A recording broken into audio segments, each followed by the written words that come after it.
make sure I grab that off you later. Definitely. Yama, Boe Spearim, Gummaroi Kuma, Marawari.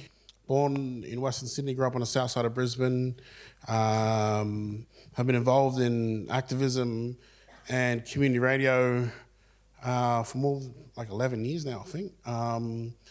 And just recently podcasting as well. Also want to give a shout out to Uncle Lionel as well. I remember growing up, him and many other staunch mob were at the front, you know, leading our resistance. And we're always open to younger fellas, you know, standing next to them, but leading the way as well. I remember in 2006, my older brother, he went down to Melbourne for the Commonwealth Games, you know, with Uncle and all his other fellas, and they burnt the Union Jack and the Australian flag and the Queen, and I think the Prime Minister were like 200 metres away from them. I remember them coming back and telling us, you know, all these mad yarns. So definitely want to acknowledge Unc and many other people in here who come from families who have always, you know, shared the front line, not just with myself, but many other black fellas in particular here in southeast Queensland. You know, I'm very proud, you know, where I come from, being Gummaroi, being from New South Wales, especially around Origin time, but not this year, obviously. But I'm very, very proud, you know, to come from Brisbane and to be part of a legacy, you know, that is known as the Brisbane Blacks legacy. You know, a legacy...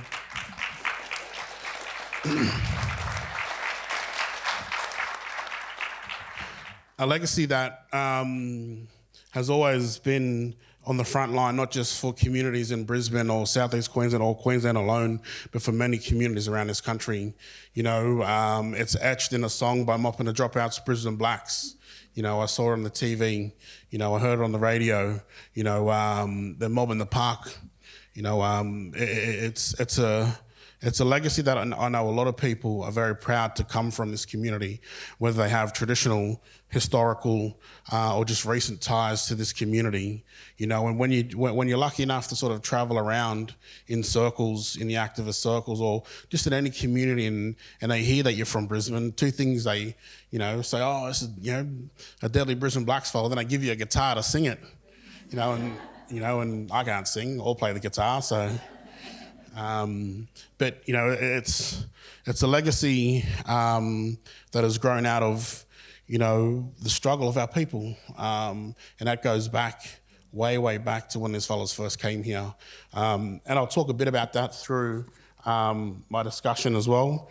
And I just wanted to read the story that I did recently with this artwork. You know, one of my good friends, Jade, baby mama, she did this here. This amazing piece. We both wanted to do as much as we can and show solidarity and links between who we are, not just as, you know, as white fellows would say, as victims, you know, of the colonial projects, but more so as resistance, you know, leaders and part of this legacy, you know, of knocking these colonial, you know, ties and borders down as well. So I'm going to read some of this, but then also interject and talk more a bit about why our links are so strong. You know, so so this is available as well, and all proceeds are going to Justice for Palestine, an amazing community organisation here in Brisbane that has been around for a very, very long time, that organises community actions here through, you know, like the BDS movement, but also, you know, frontline action in like politicians' offices like they did recently, but then also targeting, you know, stalls that are, you know, continuing, you know, their oppression. But I'll just sort of read this and then I'll interject with some other stuff as well. Blackfellas have always sought to align our struggle with Palestinian people, knowing what it feels like to be invaded by military and police forces and to be occupied by force. Our struggle is linked and our history is marred by genocidal practices that still continue to haunt us today. Our struggle is also linked by our continued resistance and fight against colonial occupiers and their wanting to wipe us off this land. You know, as Amy sort of mentioned, I should have spoke to you because you stole some of my stuff. Nah. You know, our struggle will always be linked. One, because we own the land that we're on, and because we're a clear reminder of what they're not. And that's people from the lands that they continue to occupy. Palestine has many massacre sites, just as we do here. These massacres were done to drive us off land, but then also to pacify us. They wanted our resistance to end, and they wanted a continent for free. You know, we see this being played out all over this country and in Palestine right now. You know, this logic that, you know, might is right, and so so they get to do what they get to do because they have the money, they have the guns.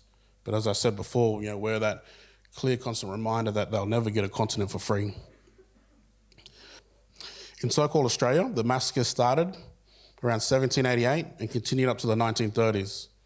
The colonisers would ride in on horses and massacre Aboriginal people who were camped alongside rivers, sleeping, and at first light, and in some cases, they would line containers up with gunpowder in known ceremonial sites and shoot these gunpowder containers that would explode while mob were conducting ceremonies.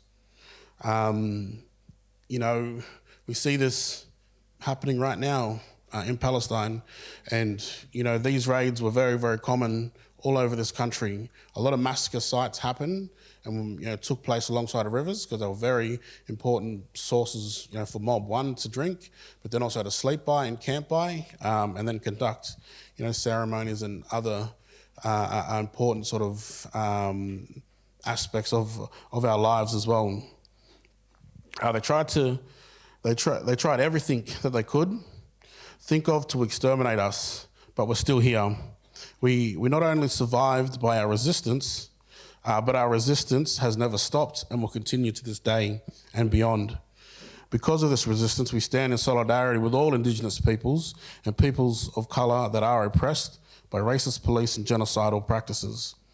We stand in solidarity with West Papua, being one of our closest neighbours. One people, one soul.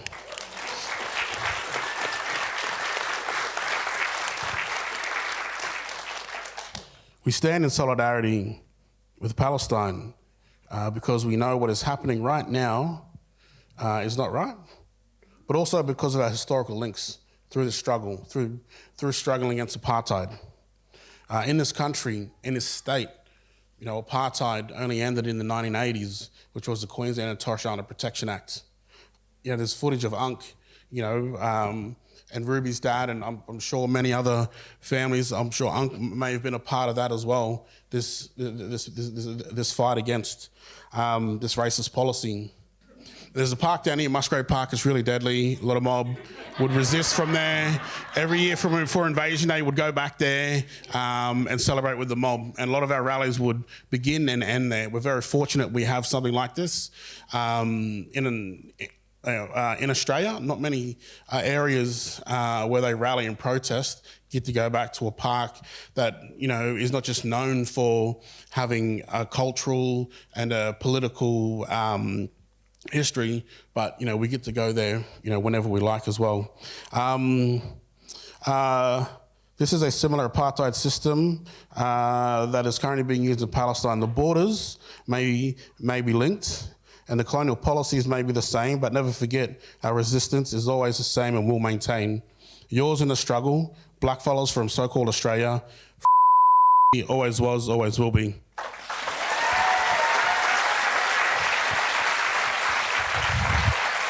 And just really quickly,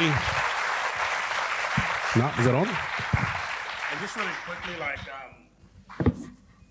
you know, a lot of us mob here have been organising with Palestinian communities for quite some time, and this was a flag that was gifted to myself from one of the camps in Lebanon, Shatila. Yeah. Earlier this year, people might have seen the two flags together with a quote from your Nakba to our Invasion Day, and as long as, you know, we have people who think that they have some kind of right over our lands or your lands will always be linked in that struggle, because that's inextricably linked because And of it does say, who we are. it does say on the back in Arabic, it was signed for to Boe, basically resistance until the last breath.